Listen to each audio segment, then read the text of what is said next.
समुद्र में से 1 चम्मच पानी लिया तो घंटा फर्क पड़ेगा समुद्र को? नहीं पड़ेगा। उसी प्रकार से सूडो फर्स्ट ऑर्डर रिएक्शन होती है।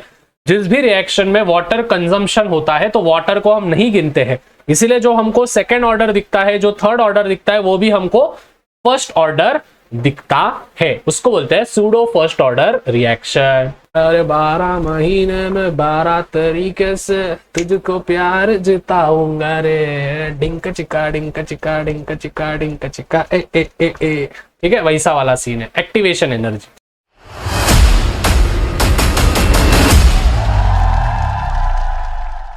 So hello SBWB gang seniors students, physical chemistry का लास्ट चैप्टर हम देखने वाले हैं, केमिकल काइनेटिक्स। ये एक प्रकार से इतना चिंदी सा चैप्टर है, मतलब कि स्टूडेंट्स अगर आपको इनमें से मतलब बोर्ड एग्जामिनेशन की अगर मैं बात करूं तो 3-4 ही कंसेप्ट है जो बार बार रिपीटेडली पूछे जाते हैं, उनके बारे में भी मैं आपको बताऊंगा। Eight the same way CET में कैसे टाइप के क्वेश्चंस पूछे जाते हैं, और मतलब कि ये एक ऐसा वीडियो होगा कि दोनों चीजें एक घाव में 2 टुकड़े कर देगा। एक घाव मारूंगा, एक वीडियो में बनाऊंगा, इसमें सीईटी भी कवर हो जाएगा और eight the same way boards भी कवर हो जाएगा। जाहिर सी बात है आपको बाद में टेक्स्ट बुक्स पढ़ना पड़ेगा, नो डाउट अबाउट दैट, क्योंकि सीईटी इज ऑल अबाउट, अगर मैं केमिस्ट्री की बात करूं तो CET is all about text book. Concept समझने के बाद टेक्स्ट बुक में जो जो माइनर चीजें, जो भी हरा डब्बा, पीला डब्बा, नीला डब्बा, नारंगी डब्बा, जो भी डब्बे में डब्बा दिया है वो सभी डब्बे आपको करने हैं। सबसे पहले स्टूडेंट्स देखो चैप्टर नंबर 6 एक प्रकार से सिंपल चैप्टर है जिसका नाम है केमिकल। अभी ध्यान से समझना स्टूडेंट्स, केमिकल में 2 चीजें आती है मोस्टली। पहली चीज आती है स्टूडेंट्स रिएक्टेंट। रिएक्टेंट मतलब कि जो लेफ्ट हैंड साइड में लिखा जाता है, और उसके बाद जो नेक्स्ट चीज आती है प्रोडक्ट। इसको हम कहते हैं कोई भी एक पर्टिकुलर केमिकल रिएक्शन। और अगर मैं काइनेटिक्स की बात करूं स्टूडेंट्स, तो फिजिक्स का एक पर्टिकुलर टर्म है काइनेटिक्स। काइनेटिक्स का अर्थ होता है स्टूडेंट्स रेट, रेट का ही अर्थ होता है स्पीड। तो स्टूडेंट्स हमको क्या करना है इस पर्टिकुलर चैप्टर में, बस और बस केमिकल रिएक्शन की स्पीड कैसे हम आइडेंटिफाई करते हैं, एवरेज केमिकल स्पीड क्या होता है, रेट लॉ क्या होते हैं, इंटीग्रेटेड रेट लॉ क्या होते हैं, प्रेशर के अनुसार इंटीग्रेटेड रेट लॉ क्या होता है, उसके रिलेटेड ही हमको टर्म्स देखने हैं। और लास्ट में हम देखेंगे कैटलिस्ट के बारे में, जो कि rate of chemical reaction fast करने में मदद करता है। परफेक्ट, अच्छे से देखना, बहुत ही बेहतरीन तरीके से पढ़ाऊंगा, एकदम मतलब एकदम डिटेल में लेक्चर होगा। सबसे पहले हम केमिकल काइनेटिक्स के बारे में देख ले। वैसे ये हैंड रिटन नोट्स है तो हैंड रिटन नोट्स भी आपको मिल जाएंगे, जिससे कि एक आपको अपनापन महसूस हो कि भाई मैंने ही लिखा है बोल के। नहीं तो मैं जो पीडीएफ भेजता हूं उसमें मजा नहीं होती है। हैंड रिटन नोट जब भेजूंगा इसके अगर आप प्रिंट निकालोगे तो बहुत ही मजा आ जाएगी। और branch of physical chemistry which deals with the rate of chemical reaction, जैसे मैंने बोला केमिकल काइनेटिक्स एक ब्रांच है फिजिकल केमिस्ट्री की जो डील करती है केमिकल रिएक्शन और उसके रेट के वजह से, उसके रेट को ध्यान में रखते हुए उसको हम कहते हैं केमिकल काइनेटिक्स। सबसे पहले students, what is mean by rate of reaction? The rate of reaction described how rapidly reactants are consumed. देखो हमेशा ध्यान में रखना, यहां पे स्टूडेंट्स मैं 2-3 चीजें बहुत बार रिपीट करूंगा। सबसे पहले 2 शब्द आएंगे, एक तो आएगा कंज्यूम्ड आएगा या फिर डिसअपियर। 2023 में सीईटी में डिसअपियर क्वेश्चन बहुत बार आया है। और दूसरा जो आएगा स्टूडेंट्स वो आएगा एपियर, ठीक है, एपियर आएगा या फिर फॉर्मेशन आएगा। तो स्टूडेंट्स हमेशा ध्यान में रखना है, whenever I am talking about the consumed या फिर disappear, that is nothing but I am talking about the reactant side. And whenever I am pronouncing appear और द फॉर्मेशन टर्म, अंडरस्टैंड कि भैया किसके बारे में बात कर रहे हैं, विच इज प्रोडक्ट साइड के बारे में बात कर रहे हैं। समझ में आया? तो ये चीजें ध्यान में रखना। अभी और एक चीज ध्यान में रखना स्टूडेंट, जब भी डिसअपियर या फिर कंज्यूम आएगा तो आपको माइनस साइन लगानी है, क्योंकि स्टूडेंट्स कंज्यूम हो रहा है, कंज्यूम मतलब खत्म हो रहा है, और एपियर मतलब फॉर्मेशन, फॉर्मेशन जब भी आएगा स्टूडेंट्स तो आपको प्लस साइन इस्तेमाल करना है। ये चीजें ध्यान में रखना, आगे चल के समझ में आएगा। ठीक है, अभी स्टूडेंट्स फटाफट से हम average rate law, students average rate law पे बहुत बार सीईटी में क्वेश्चन आते हैं, अच्छे से समझना।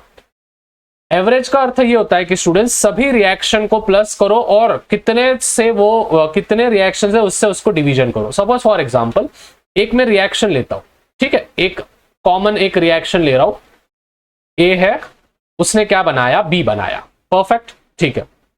अभी स्टूडेंट्स अगर मेरे को एवरेज रेट लॉ, ठीक है, अगर मेरे को एवरेज रेट निकालना है मेरे को ए साइड का, ए कॉन्सेंट्रेशन का, तो that will be simply minus delta A upon delta T. अभी इसको डेल्टा जो होता है ना स्टूडेंट्स, डेल्टा हो गया या फिर डी हो गया, सो डेल्टा और डी ये दोनों होते हैं स्टूडेंट्स स्मॉल चेंज, छोटा सा बदल उनके अंदर। ठीक है, जब भी मैं डेल्टा लिखूंगा तो ध्यान में रखना छोटा सा बदल, और डेल्टा जब भी मैं लिखता हूं या फिर डी जब भी मैं लिखता हूं, तो अगर डेल्टा ए होगा तो वो होगा ए एफ माइनस ए आई।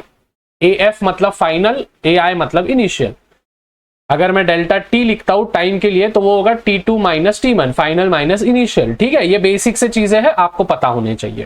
तो स्टूडेंट्स देखो यहाँ पे भैया ने माइनस लगाया है। क्यों माइनस लगाया है? क्योंकि ये रिएक्टेंट साइड है। तो याद रखना जब भी रिएक्टेंट आएगा तो रिएक्टेंट में आपको माइनस लेना है।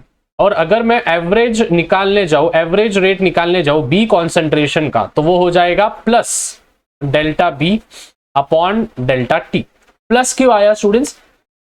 क्योंकि वो प्रोडक्ट साइड में है, क्योंकि वो प्रोडक्ट साइड में है। अगर मेरे को इन दोनों का निकालना है, देखो इसमें क्या हो गया स्टूडेंट्स, इसमें कंजम्पशन हो गया। कंजम्पशन मतलब हमने कंज्यूम कर दिया उसको। और इसमें क्या हो गया स्टूडेंट्स, इसमें फॉर्मेशन हो गया। So whenever I am telling formation, plus आएगा, डिसअपियर आएगा तो माइनस आएगा, कंजम्पशन आएगा तो भी माइनस आएगा, फॉर्मेशन या फिर अपीयर आया तो प्लस आएगा। तो इन्हीं को अगर मेरे को एक साथ लिखना है तो वो होगा minus d a upon d t equals to plus d b upon d t. समझ में आया? ये चीजें प्लीज प्लीज प्लीज ध्यान में रखना सभी ने।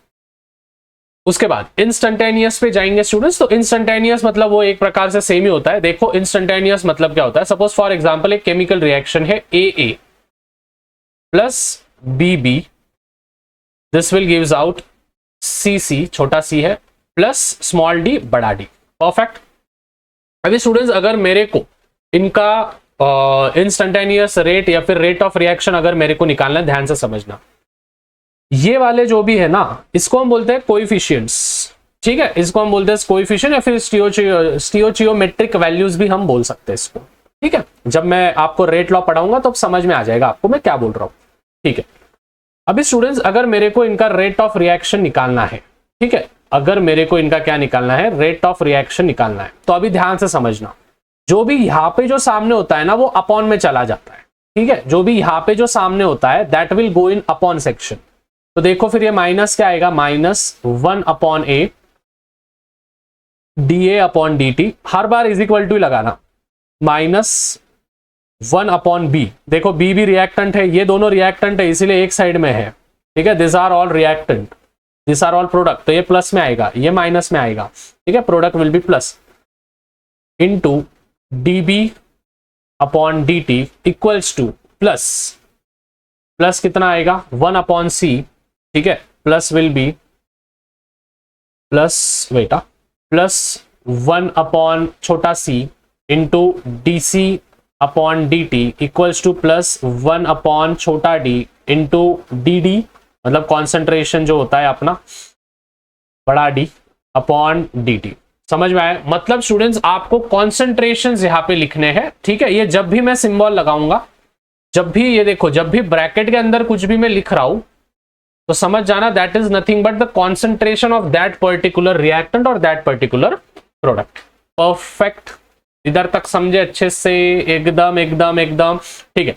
एक मैं सीईटी का क्वेश्चन ले रहा हूं, ध्यान से समझना। देखो यहां पे क्या लिखा है, 2N2O5 ये गिव्स आउट करता है 4NO2 प्लस O2। अभी आपको निकालना है O2 का रेट। ठीक है, आपको किसका रेट निकालना है स्टूडेंट्स? O2 का रेट निकालना है। देखो रेट ऑफ रिएक्शन कैसा होगा? ठीक है, एवरेज है तो रेट ऑफ रिएक्शन क्या होगा? अभी देखो स्टूडेंट्स O2 का निकालने बोला है मेरे को। ठीक है, मेरे को O2 का निकालने बोला है, तो NO2 तो मैं गिनूंगा ही नहीं, तो उसको वैसे ही रहने दूंगा। तो ये रिएक्टेंट साइड है, तो रिएक्टेंट साइड में क्या आएगा? देखो 1/2 बरोबर d concentration of N2O5 upon dt बरोबर is equal to product side में क्या लिख रहा हूं, बस O2 लिख रहा हूं, तो डी O2। अभी यहां पे कुछ लिखूंगा क्या मैं अपॉन में? नहीं, क्योंकि यहां पे कुछ वैल्यू ही नहीं है, अपॉन dt बरोबर। अभी देखो उन्होंने कॉन्सेंट्रेशन ऑफ Na2O5 का वैल्यू दिया है, कितना दिया है रे? 0.02 मोल्स। ये देखो मैं मन से नहीं लिख रहा हुआ, ये देखो कितना दिया है, 0.02 मोल्स। तो अभी ये वैल्यू मैं बस इधर पुट अप करूंगा तो देखो 1/2 इंटू इसका रेट कितना दिया है 0.02 मोल, तो into 0.02 mole equals to rate किसका DO2 अपॉन dt। इसका हाफ करूंगा मैं तो 0.01 मोल आएगा, देयरफॉर O2 का कितना आएगा 0.01 मोल। ऐसे ही क्वेश्चन स्टूडेंट्स आपके सीईटी में पूछा जाता है, ये मैं मजाक नहीं कर रहा हूं, ये 2023 में पूछा गया था, जाके चेक कर लो, नहीं होगा तो फिर नाम बदल देना मेरा। 2023 में यही क्वेश्चंस, क्योंकि मैंने अभी अभी मेरे ऑफलाइन क्लासेस में PYQ सॉल्व करवाए हैं, डिक्टो क्वेश्चन 2023 में आया है, मतलब आया है। और स्टूडेंट्स मैं मजाक नहीं कर रहा हूं, ये हमारे सॉल्व एग्जाम्पल का क्वेश्चन था। तो आप इमेजिन करो स्टूडेंट्स, सॉल्व एग्जाम्पल के भी क्वेश्चंस वो अपने सीईटी में पूछे जाते हैं, तो कितना इंपॉर्टेंट है हमको हमारी टेक्स्ट बुक। चेक कर लेना, नहीं होगा तो फिर आके मेरे को बोलना। 2023 में क्वेश्चन आया है, मतलब आया है, क्योंकि मैंने अभी अभी ऑफलाइन क्लासेस में PYQ सॉल्व किए दिवाली के पहले, यही चैप्टर के, तो पूरे टाइप ऑफ सम्स हमने लिए थे, तो उसमें ये वाला क्वेश्चन था, मतलब था, गारंटी के साथ बोल रहा हूं। ठीक है, समझ में आ गए। तो ऐसे बाकी के चीजों के आप कर सकते हो। अभी स्टूडेंट्स हम आएंगे रेट लॉ। ठीक है, वो क्या क्या हो गया स्टूडेंट्स, देखो यहाँ पे 2 टॉपिक्स कवर हो गए, एवरेज रेट लॉ या फिर एवरेज रेट ऑफ रिएक्शन हम बोलेंगे, लॉ वापस आ रहा है मेरे मुंह में, और instantaneous rate of reaction. This 2 things we have covered. अभी जो हमको जाना है that is nothing but rate law. Rate law बहुत ही ज्यादा इंपॉर्टेंट है, अच्छे से समझना। ठीक है, अभी स्टूडेंट्स एक चीज हमेशा ध्यान में रखना, जो भी रेट होता है, ठीक है, वो डायरेक्टली प्रोपोर्शनल होता है कॉन्सेंट्रेशंस ऑफ रिएक्टेंट्स को। ठीक है, किसको, कॉन्सेंट्रेशन ऑफ रिएक्टेंट को, क्योंकि जाहिर सी बात है कितने जल्दी रिएक्शन काम कर रहा है, रिएक्टेंट कितने जल्दी प्रोसीड कर रहा है, उसी पे रेट पूरा की पूरा डिपेंड होगा। मतलब कोई अगर आराम से खेल रहा है तो जाहिर सी बात है उसका रेट कम है, कोई अगर फास्ट खेल रहा है तो उसका रेट ज्यादा है, तो उसी प्रकार से रिएक्टेंट पे डिपेंड होगा। ये एक्स और वाई का क्या सीन है वो मैं बताता हूँ, वो ऑर्डर ऑफ रिएक्शन के लिए काम में आता है, एक्स और वाई। ठीक है, ठीक है, अभी स्टूडेंट्स ये समझ गया। ओके, और टाइम जो होगा वो डिपेंड करेगा कॉन्सेंट्रेशन, मतलब गिवन टेम्परेचर की बात चल रही है। ठीक है, टेम्परेचर को इसको ध्यान में नहीं रखते, टेम्परेचर कांस्टेंट होता है। जैसे ही मैं प्रोपोर्शनलिटी साइन निकालूंगा, के आ जाएगा, कॉन्सेंट्रेशन ऑफ एक्स और कॉन्सेंट्रेशन ऑफ बी आ जाएगा अपॉन वाई आ जाएगा। यहां पे जो k है students, this k is nothing but it is the rate constant.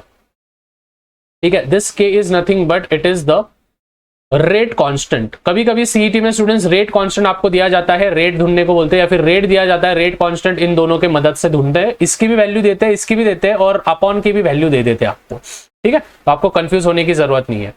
जब भी हम कोई भी ऑर्डर ऑफ रिएक्शन ढूंढते हैं स्टूडेंट्स, ध्यान से समझना, जब भी हम कोई भी ऑर्डर ऑफ रिएक्शन ढूंढते हैं तो हमको x प्लस वाई का फॉर्मूला लगाना पड़ता है, जिससे कि हम ऑर्डर ऑफ रिएक्शन समझ जाएंगे। मतलब इसका कॉन्सेंट्रेशन 1 होगा, इसका कॉन्सेंट्रेशन भी 1 होगा, तो 1 + 1 कितना ऑर्डर हो गया, सेकेंड ऑर्डर। तो सेकेंड ऑर्डर रिएक्शन हो जाएगी। देखो यहाँ पे मैंने एक एग्जाम्पल दिया है सेकेंड ऑर्डर का, H2 + I2। देखो यहाँ पे 1 है, यहाँ पे भी 1 है, सामने कुछ भी नहीं है, तो इसके वजह से इनके टकले पे 1 1 आ गया, तो 1 + 1 कितना हो जाएगा, 2 आ जाएगा, तो इसके वजह से सेकेंड ऑर्डर हो जाएगा।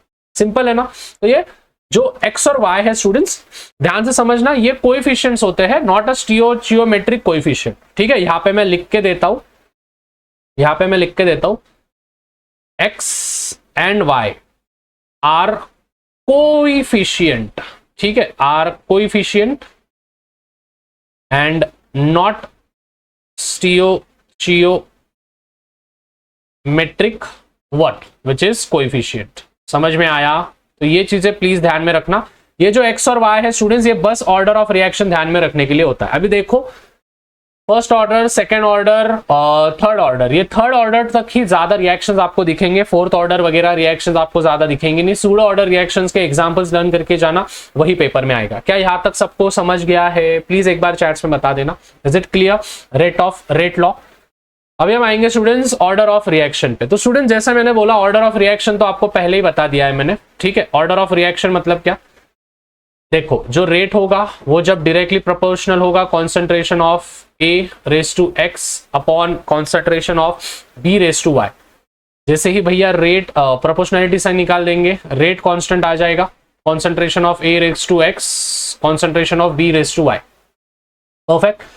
अभी रेट निकालने के लिए आपको बस x और y का वैल्यू लगता है, जिससे कि आप उस ऑर्डर ऑफ उस रिएक्शन का ऑर्डर निकाल सको। तो जैसे फॉर एग्जांपल H2 है प्लस I2 है, हाइड्रोजन प्लस आयोडीन, तो ये क्या हो जाएगा, हाइड्रोजन आयोडाइड हो जाएगा।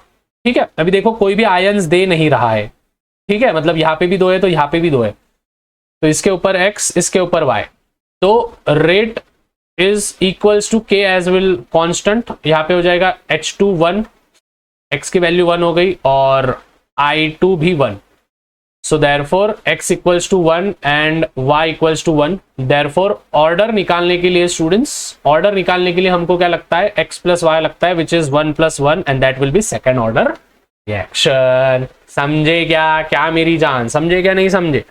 ठीक है, अभी देखो ये कौन सी ऑर्डर रिएक्शन होगी स्टूडेंट्स, ये थर्ड ऑर्डर रिएक्शन होगी। कैसे, देखो 2NO नाइट्रोजन मोनोऑक्साइड या फिर नाइट्रिक ऑक्साइड हम बोलते हैं, 2 आ गया, H2 1 आता है, तो यहाँ पे देखो अभी 2 कैसे आया, ये जो 2 है ना सामने वाला इधर गया, अभी आप बोलोगे भाई ये यहाँ पे क्यों नहीं, क्योंकि ये 2 कट गया, तो ये 2 और यहाँ पे 1, 2 और 1 कितना हो गया, x + 1 कितना हो गया, एक्सपोनेंट दोनों के अगर प्लस किए तो हमने 2 + 1 कितना हो गया, थर्ड ऑर्डर। तो देखो थर्ड ऑर्डर निकालते आएगा ना, सिंपल सा है, ठीक है, सिंपल सा है। ओके चलो ये वाला भी निकालते हैं हम, CH3Cl2 वाला, देखो इसके ऊपर भी 1 है, इसके ऊपर भी 1 है, ठीक है, अभी 1 + 1 कितना हो जाएगा, which is 2, hence overall reaction कितना होगा, सेकेंड ऑर्डर रिएक्शन। ओके अभी स्टूडेंट्स हम आएंगे, देखो अभी बहुत इंपॉर्टेंट चीजें शुरू हो रही है जिसका नाम है मॉलिक्यूलैरिटी, ठीक है, नया कंसेप्ट है molecularity and at the same way elementary reaction. ठीक है, अभी स्टूडेंट्स एलिमेंटरी रिएक्शन मतलब क्या, जैसा एलिमेंट कैसा होता है, एलिमेंट क्या होता है, वो सिंपल सब्सटेंस में ब्रोक डाउन नहीं हो सकता है, simple substance cannot break down, ठीक है, cannot break into simpler substances, उसको हम बोलते हैं एलिमेंट। तो उसी प्रकार से एलिमेंटरी रिएक्शन होती है। अभी देखो सपोज ओजोन लिया, ओजोन को मैंने डिकम्पोज कर दिया, ठीक है, डिकम्पोज मतलब एक रिएक्टेंट से 2 प्रोडक्ट मिलते हैं, तो क्या बनेगा, O2 + O मिल जाएगा, ये नासेंट ऑक्सीजन होगा। अभी मेरे को बोलो क्या इसके फर्दर भी मैं रिएक्शन कर सकता हूं, इसको नहीं, तो ये 1 स्टेप रिएक्शन है। जो 1 स्टेप रिएक्शंस होते हैं स्टूडेंट्स उसको हम बोलते हैं एलिमेंट्री रिएक्शन। समझ में आया? 1 step reactions are elementary reactions which can not be broken down into simpler substances. जैसे ओजोन है, ठीक है, ओजोन है तो ओजोन किस में बदल गया, ऑक्सीजन में बदल गया, और यहाँ पे नेसेंट ऑक्सीजन में बदल गया, तो ये 1 स्टेप रिएक्शन होगी। अभी मेरे को बोलो वापस से ऑक्सीजन को मैं अलग अलग कर सकता हूँ क्या, ठीक है, ऐसा तो मैं लिख सकता हूँ, लेकिन ये प्रैक्टिकली पॉसिबल नहीं है ना, सिंगल फॉर्म में एटमॉस्फेयर में ऑक्सीजन नहीं होता है, डबल फॉर्म में ही होता है, मॉलिक्यूल फॉर्म में। इसी वजह से क्या सबको एलिमेंटरी रिएक्शन समझ में आई? ग्रेट, ठीक है। उसके बाद हम आएंगे स्टूडेंट्स मॉलिक्यूलैरिटी ऑफ द रिएक्शन। देखो सिंपल सा टॉपिक है, अच्छे से समझना। The molecularity refers to many reactant molecules are involved in a chemical reaction। बहुत ज्यादा रिएक्टेंट इन्वॉल्व जब होते हैं तो उस रिएक्शन को हम बोलते हैं molecularity. If any reaction involves 2 moles of reactant, अगर कोई भी रिएक्शन में 2 मोल से ज्यादा अगर रिएक्टेंट मौजूद है तो उसको बायोमोलिक्यूल्स कहते हैं। जो मैं बायोमोलिक्यूल चैप्टर पढ़ाने वाला हूं आने वाले समय में, तो उसको हम कहते हैं विच इज बायोमोलिक्यूल्स। उसके बाद difference between order and molecularity. Order और मॉलिक्यूलैरिटी में डिफरेंस क्या है? ऑर्डर जो अभी हमने देखा, मॉलिक्यूलैरिटी जो अभी हमने पढ़ा ऊपर, ठीक है। ऑर्डर ये एक्सपेरिमेंटली वैल्यू है, एक्सपेरिमेंटली मतलब हम इसको सॉल्व करके निकालते हैं, उसको बोलते हैं हम ऑर्डर। मॉलिक्यूलैरिटी ये थ्योरेटिकल एंटिटी है, मतलब कि हम थ्योरी में इसको लाए हैं, मन से हमने लाए हैं, मन से इन द सेंस कि कुछ क्या बोलते हैं हम, कुछ पर्टिकुलर चीजें करके, लेकिन एक्सपेरिमेंटल वैल्यूज ऑर्डर में आते हैं। It is the sum of the power of concentration. जैसे मैंने बोला एक्स और वाई जो भी पावर ऑफ कॉन्सेंट्रेशन होते हैं उनको सम करके हम ऑर्डर निकालते हैं। मॉलिक्यूलैरिटी क्या होता है? It is the number of reactant molecules taking part in an elementary reaction. कितने मॉलिक्यूल्स एलिमेंट्री रिएक्शन में पार्टिसिपेट कर रहे हैं उसको हम बोलते हैं मॉलिक्यूलैरिटी। और 2 मोल से ज्यादा रिएक्टेंट्स रहे तो वो हो जाएंगे biomolecules. It may B N integer fraction और 0, मतलब ऑर्डर जो होता है, ठीक है, ऑर्डर ऑफ रिएक्शन जो होता है वो विच इज 1/3, 2/3, 3/2। फ्रैक्शन में भी हो सकता है, इंटीजर्स में माइनस प्लस में भी हो सकते हैं, या फिर 0 भी हो सकते हैं। लेकिन अगर मैं मॉलिक्यूलैरिटी की बात करूं तो वो बस इंटीजर्स में होंगे। इंटीजर्स मतलब बस नंबर में होंगे, ठीक है, ना 0 होंगे ना फ्रैक्शन में होंगे, बस इंटीजर्स होंगे। ओके, अभी हम आएंगे स्टूडेंट्स रेट डिटरमाइनिंग स्टेप, मतलब कौन सी स्टेप ये रेट को डिटरमाइन करती है। मतलब देखो ना, समझो फॉर एग्जांपल ये देखो a plus b plus c है, gives out a b plus c, और फिर वापस से मैंने ए बी प्लस सी कर दिया तो ये हो जाएगा ए बी सी। मतलब कितना स्टेप हो गया, ये स्टेप 1 हो गया, ये स्टेप 2 हो गया। अभी होता क्या है स्टूडेंट, समझो 2 स्टेप के रिएक्शंस है, ठीक है, 2 स्टेप्स के रिएक्शंस है, तो हम क्या करते हैं मालूम है, हम क्या करते हैं, हम कट कर देते हैं, ठीक है। तो देखो यहां से सी को कट किया, यहां से सी को कट किया, तो क्या मिलेगा, a b plus c gives out a b c, ठीक है। ऐसे हमको समझो रिएक्शन मिल गई। तो दैट मीन्स क्या हो गया कि हमने इसमें दोनों स्टेप देखे, तो दोनों स्टेप में कौन सी स्टेप ये रेट डिफाइन करती है वो हमको बताते। अभी ध्यान से समझना, सीईटी के लिए, सीईटी के माध्यम से बहुत ज्यादा महत्वपूर्ण है।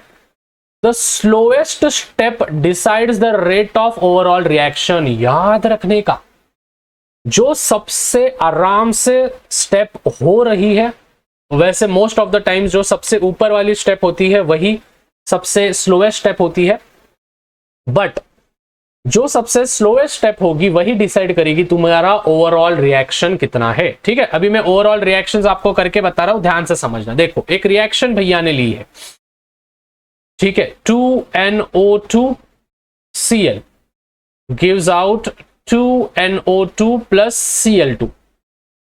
अभी स्टूडेंट्स ये जो रिएक्शन होती है ये 2 स्टेप में पार्टिसिपेट करती है। देखो कैसे, ध्यान से समझना, ठीक है। ये जो रिएक्शन है ये 2 स्टेप में होती है, और इसमें ही तुमको रिएक्शन इंटरमीडिएट भी समझा दूंगा मैं। ये रिएक्शन है, अभी ये रिएक्शन 2 स्टेप में कैसे होती है, देखो स्टेप नंबर 1, ठीक है। वैसे स्टेप नंबर 1 जो होती है वो मैंने जैसे बोला वो हमेशा स्लो होती है।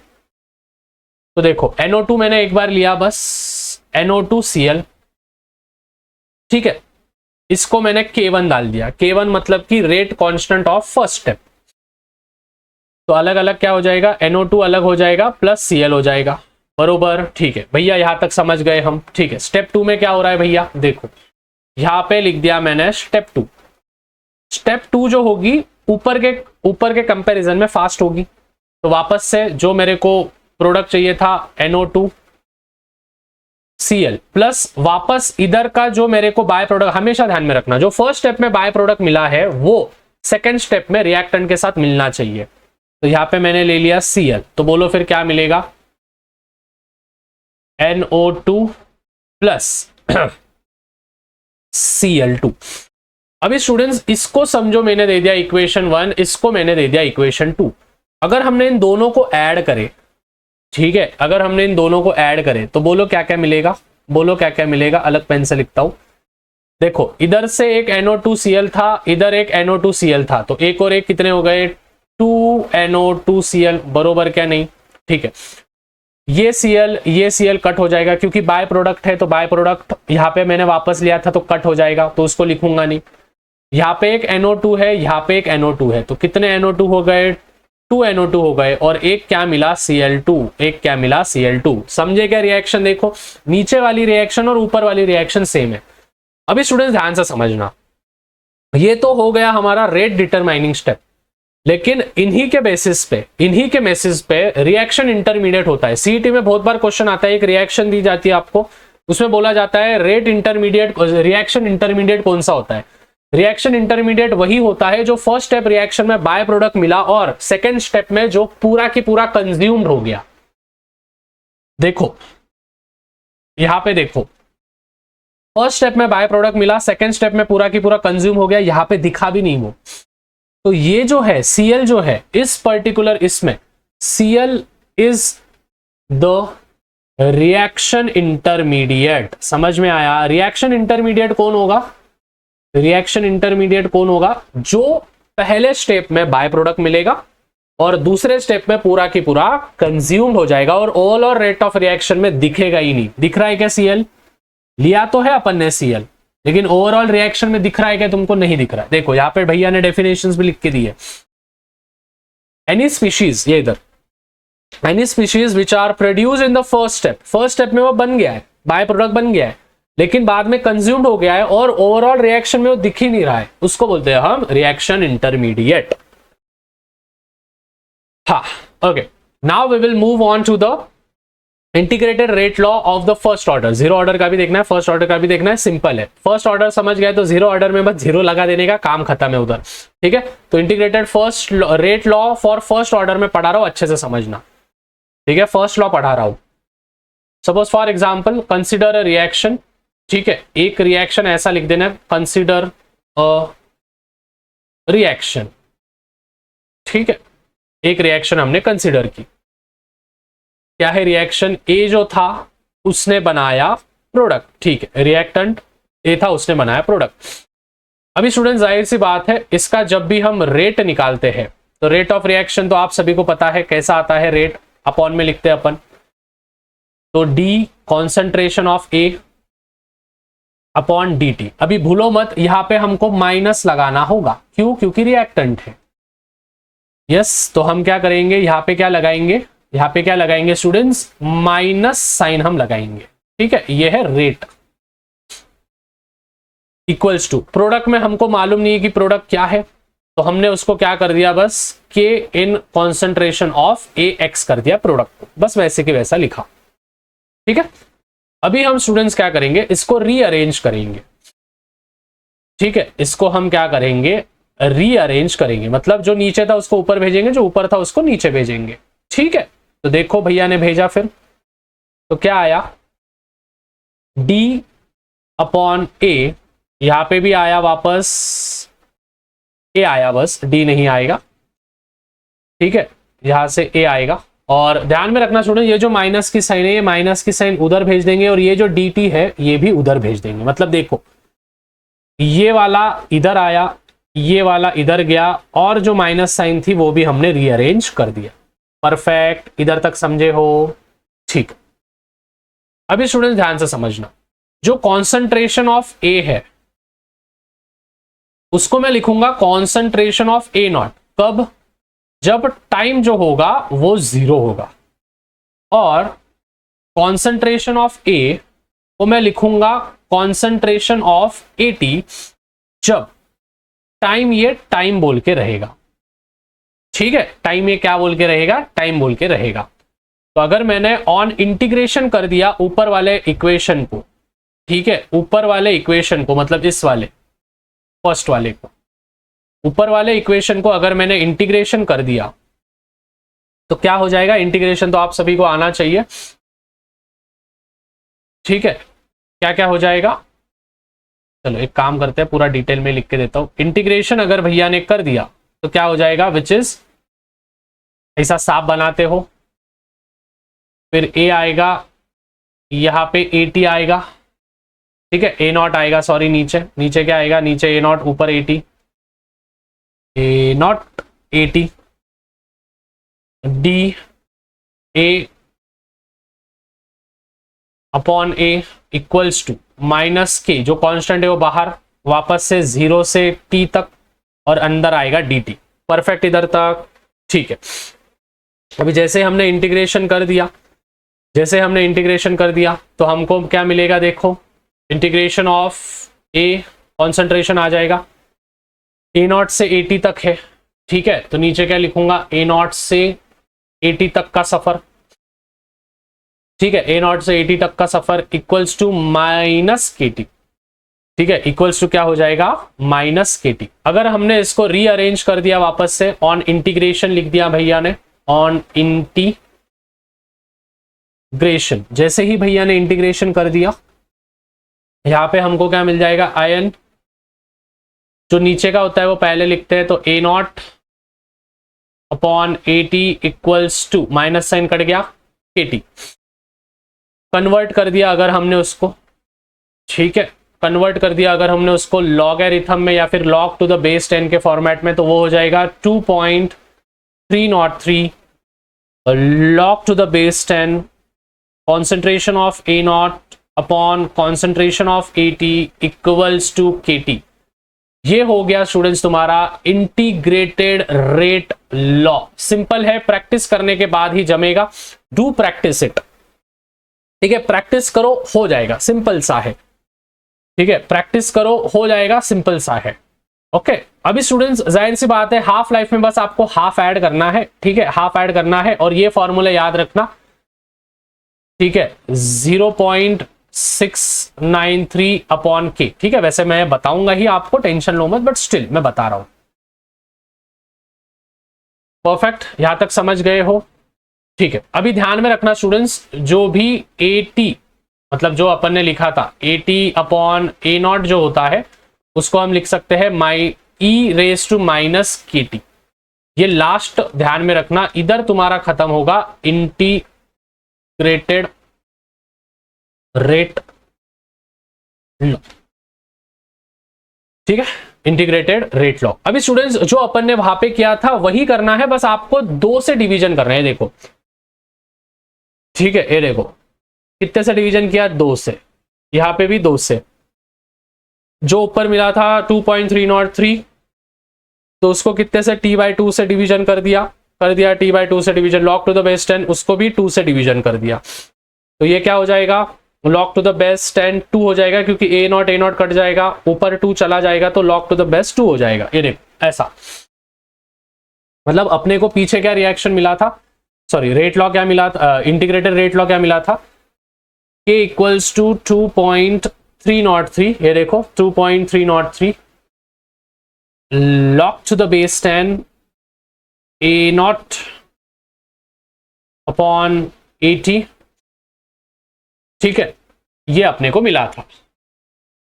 अभी ध्यान से समझना, जब भी t/2 आ जाएगा तो क्या हो जाएगा, इसको 2 से डिवीजन कर देना, तो 2.303 upon 2 log to the base 10 वापस से a नॉट अपॉन 80 अपॉन 2, ठीक है। अभी ऐसा समझो कि ये दोनों कट गए, ये 2 ऊपर चले गया, तो क्या हो जाएगा 2.303 upon 2 into log to the base 10 2, ठीक है, into log to the base 10 2।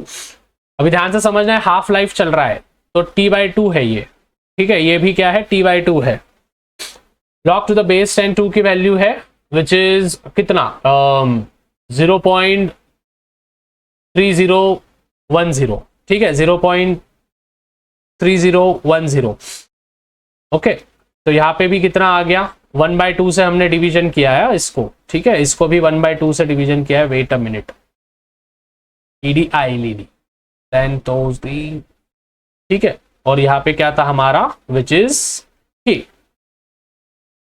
Now अभी देखो इसके नीचे भी है t/2, यहाँ पे है k को t/2 को ऊपर भेजो, k को नीचे भेजो, तो क्या हो जाएगा t/2 equals to 2.303 upon k, log to the base 10 का वैल्यू क्या है 0.3010, तो अगर हमने इसको कैलकुलेट किया so that will be t/2 equals to 0.693 upon k, और ये हो जाएगा हाफ लाइफ का, ठीक है, half life of first order reaction. कुछ नहीं करना है, बस किससे डिवीजन करना है, t/2 से आपको डिवीजन करना है, ठीक है, देखो ये भी t/2 से डिवीजन किया, ये ऊपर चले गया, ये भी ऊपर चले गया, कट गया, 2 ऊपर चले गया और वैल्यूज आ गए, ठीक है। अभी स्टूडेंट्स हम प्रेशर के इससे देखेंगे, तो प्रेशर का भी सेम आपको करना है, बस देखो 2.303 अपॉन टी कर दिया लॉग टू द बेस 10, बस यहाँ पे क्या करना है pi अपॉन डेल्टा p जो होता है मतलब 2pi माइनस p, बस ये लिख देना है, मतलब इसके जगह पे ना सेम ही करना है, सब सेम करना है, बस इसके जगह पे a नॉट के जगह पे pi कर देना है और at के जगह पे 2pi माइनस p कर देना है, दैट्स इट, नथिंग एल्स, बस उतना ही कर देना है, उतने भी वैल्यूज आपने पुट अप कर दिए तो हो जाएगा, परफेक्ट, ठीक है। Integrated rate law, zero order reaction, तो जीरो ऑर्डर रिएक्शन में भी सेम ही चीजें होगी, बस आपको माइनस बीच में आ जाएगा, तो k equals to concentration of a naught minus concentration of AT। देखो मैं करके बताता हूं जीरो पे कैसा होगा, ठीक है, फर्स्ट ऑर्डर हो गया, अभी जीरो ऑर्डर, वापस से A है, वापस से क्या बनाएगा विच इज प्रोडक्ट बनाएगा, वापस से रेट हम क्या लिखेंगे, ठीक है, यहाँ पे मैं बता देता हूं, वापस से हम रेट क्या लिखेंगे, minus d concentration of A upon dt equals to k a not equals to के कर दिया, तो ये रीअरेंज कर दिया, तो D concentration of A, D T उधर चले गया, तो माइनस के इंटू डी टी। अभी ए कॉन्सेंट्रेशन ऑफ ए को ए नॉट कर दिया, टी इक्वल्स टू 0, ठीक है, तो यहाँ पे 0 से टी तक जा रहा है सेम, तो A T minus concentration of a T minus concentration of a not कर दिया, माइनस के टी कर दिया, के को वैसे रख दिया, टी को नीचे भेज दिया, हो गया, ठीक है, के को वैसे रख दिया, माइनस को उधर भेज दिया, माइनस माइनस अपने प्लस हो जाएंगे, तो के प्लस में आ जाएगा, टी जो होगा वो नीचे चला जाएगा, so therefore it will be A not concentration of a naught minus concentration of a T upon T. Perfect. अभी हाफ ऑर्डर में तो तुमको मालूम है क्या करने का है, 0 के बस आधे से डिवीजन कर देने का है, and you will get your particular answer which is t 1/2 equals to a naught zero. देखो के था नीचे बस के था, तो वो क्या हो गया 2k हो गया, क्योंकि 2 से डिवीजन करे। अभी ऊपर 2 ए नॉट है, माइनस बस ए नॉट ही है, तो 2 ए नॉट में से एक ए नॉट गया, कितना ए नॉट बचा, कॉमन सेंस एक ए नॉट बचा, तो टी हाफ कितना हो जाएगा 0th ऑर्डर के लिए concentration of a not upon 2k। So the half life of 0 order concentration order reaction is proportional to initial concentration of reactant। ठीक है, अभी हम pseudo order पे जाएंगे।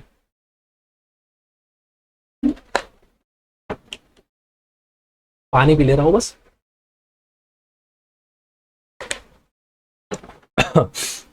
ठीक है ना, समझ में आ गया।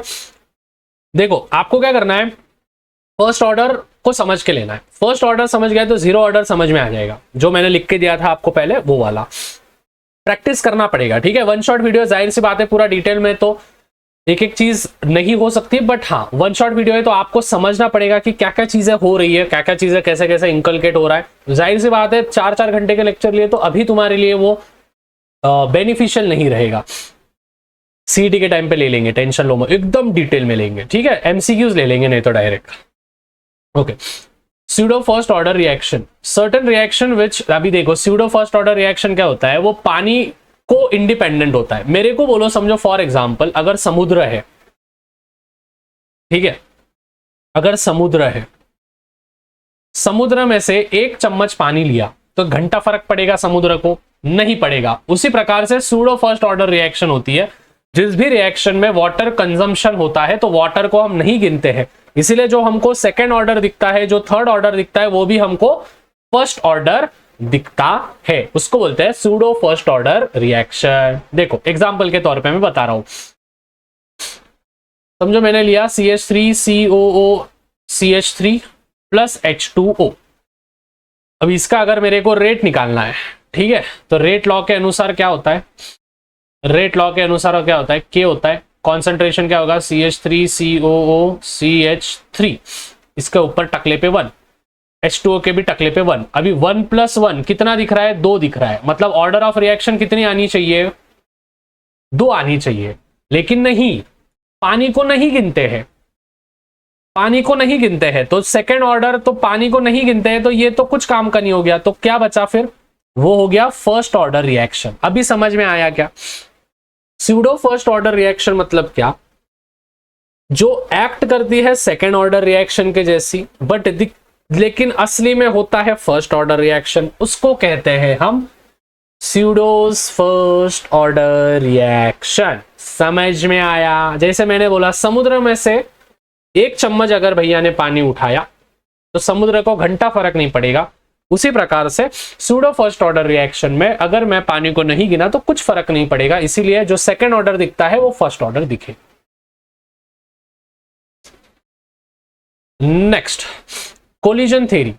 It may be expected that rate of reaction is equal to the rate of collision. मतलब कि उन्होंने क्या कहा है कि कोलिजन जो होती है, कोलिजन मतलब टक्कर, डिशुम, ठीक है।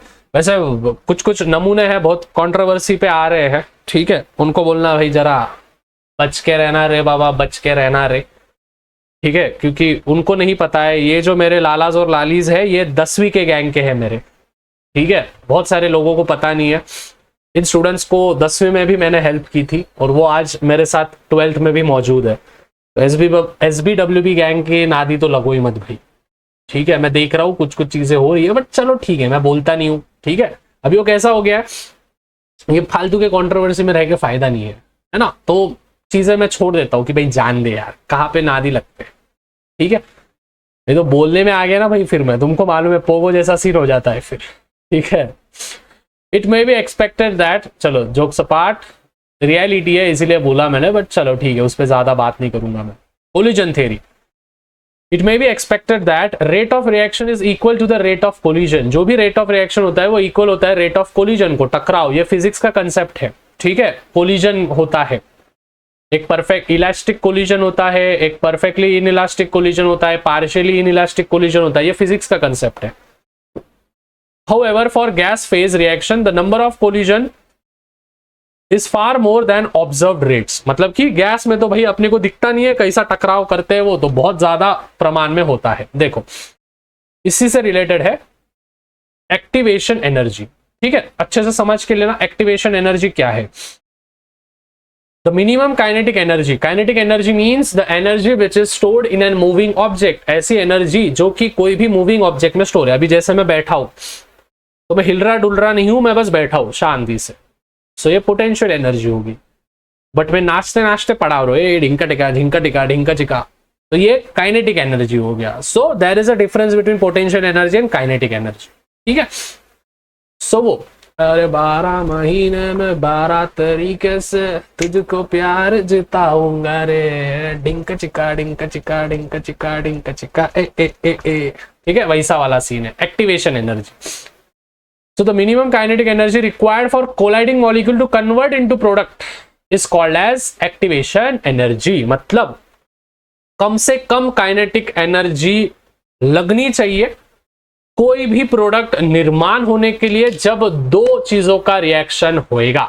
देखो इधर एक है, इधर एक है, कम से कम एनर्जी इन दोनों को टकराव को लगी और एक तीसरा ही बन गया, हम दो हमारा एक, उसको बोलते हैं हम स्टूडेंट्स एक्टिवेशन एनर्जी। देखो जैसे फॉर एग्जांपल ए प्लस सी था पहले, तो बी के साथ टकरा गया तो ए अलग हो गया और सी प्लस बी हो गया, ठीक है। तो वैसा वाला उसको बोलते हैं the collision of A with C approaching toward A would not lead to the reaction. The collision of A with C approaching towards मतलब आगे रिएक्शन हो रहा है, no reaction will take place. The reactant molecules will collide and separate owing to improper orientation। improper orientation के वजह से यहाँ पे कुछ भी नहीं होगा। सेकेंड वाले में देखो a reaction is successful। देखो A वैसा के वैसा है, B प्लस सी है। अभी होता क्या है A B के साथ आ जाता है और C अलग हो जाता है। तो इसमें क्या हो रहा है स्टूडेंट्स, रिएक्शन सक्सेसफुल हो गया क्योंकि इसका ओरिएंटेशन अच्छा था। ओरिएंटेशन ध्यान में रखना, सी भी साथ में वापस सी भी मिल रहा है, नया प्रोडक्ट मिला के अपने को नहीं मिला भाई, जोड़ी नहीं मिली। नहीं नीचे देखो जोड़ी नहीं मिली क्या, मिल गई भाई। देखो ए था पहले अलग था, सिंगल था, बी और सी की जोड़ी थी, बी अभी ए के साथ आ गया और सी सिंगल हो गया तो नई जोड़ी मिल गई। तो यहाँ पे जो भी हम क्या बोलते हैं विच इज ओरिएंटेशन, ओरिएंटेशन मतलब रखने की जगह, वो एकदम सही है। तो इसको हम बोलते हैं परफेक्ट, मतलब क्या बोलते हैं कोलिजन वगैरह एक्टिवेशन एनर्जी के मदद से। अभी स्टूडेंट ध्यान में रखना एक्टिवेशन एनर्जी का formula a k equals to a e minus e a upon r t. K equals to a e minus e a upon r t, ठीक है। जहां पे के है आपका रेट कांस्टेंट जो कि आपको पहले ज्ञान दे दिया है, ठीक है। ए जो है वो है आपका प्री एक्सपोनेंशियल फैक्टर, जो आपका आर है that is the molar gas constant 8.314 कर देने का, मोलार गैस कांस्टेंट। और बचता है e a, e a is the activation energy, activation energy. तो फॉर्मूला क्या है, k equals to a e minus e a upon r t. तो इसके मदद से हम temperature dependence of reaction, Arrhenius equation है ये, ठीक है। इसको हम क्या बोलते हैं, यहाँ पे लिख के दे रहा हूं मैं। और भाई सब्सक्राइब कर देते जाओ यार, ठीक है, अच्छा लगता है मेरे को भी। तो इसको हम बोलते हैं टेम्परेचर डिपेंडेंस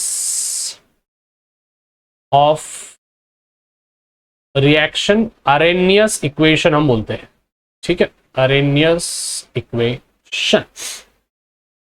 ठीक है, अभी ये लास्ट का कुछ काम का नहीं है, मतलब डिटर्मिनेशन ऑफ एक्टिवेशन एनर्जी कभी बोर्ड्स में नहीं पूछा जाता है। हाँ, न्यूमेरिकल पूछा जाएगा तो फॉर्मूला याद कर लेना बस, ठीक है। क्या है, log to the base 10 K2 upon K1, ठीक है, इज इक्वल टू में जो EA अपॉन था ना वो वाला EA अपॉन RT, तो RT के जगह पे क्या लिखे, T2 minus T1 upon T2 into T1 2.303 upon R, ये वैल्यूज अपन ने निकाला है, ठीक है। क्लियर है इधर तक, तो ये फॉर्मूला याद रखना है बस। And the last and the foremost is effect of catalyst. Catalyst का अर्थ ये होता है स्टूडेंट्स कि वो रेट ऑफ रिएक्शन जल्दी से करता है, ठीक है। कैटलिस्ट जो होता है वो रेट ऑफ रिएक्शन जल्दी से करता है, और इनहिबिटर्स जो होते हैं, ठीक है, याद रखना दो चीजें होते हैं केमिस्ट्री में, एक होता है कैटलिस्ट जो रिएक्शन को फास्ट करता है, और एक होता है इनहिबिटर्स जो कि रेट ऑफ केमिकल रिएक्शन को कम करता है। ये मोस्ट ऑफ द टाइम्स हम हाइड्रोजन पेरोक्साइड इस्तेमाल करते हैं, और कैटलिस्ट में हम बहुत बार मोस्ट ऑफ द टाइम्स निकल, पैलेडियम, प्लेटियम ये हम इस्तेमाल करते हैं, ठीक है। तो इसको हम बोलते हैं विच इज कैटलिस्ट। अभी देखो कैटलिस्ट के बारे में कुछ इंफॉर्मेशन दी है।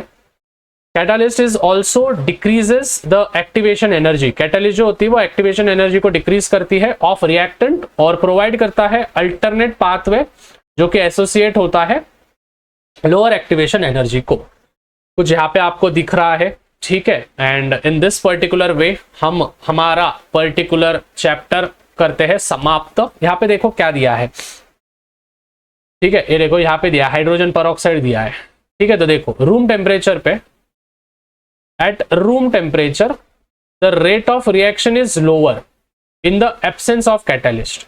रेट ऑफ रिएक्शन क्या है, कम है एब्सेंस ऑफ कैटलिस्ट में। देखो पहले कम थी, लेकिन जैसे ही आया वैसे बढ़ गया।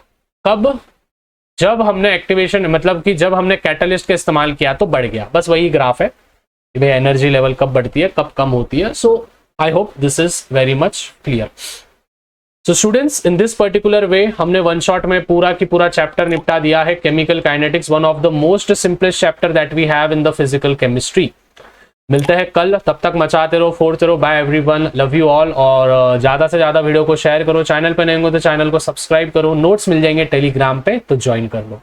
जाते जाते कल का वीडियो देख के जाओ, क्लिक करो।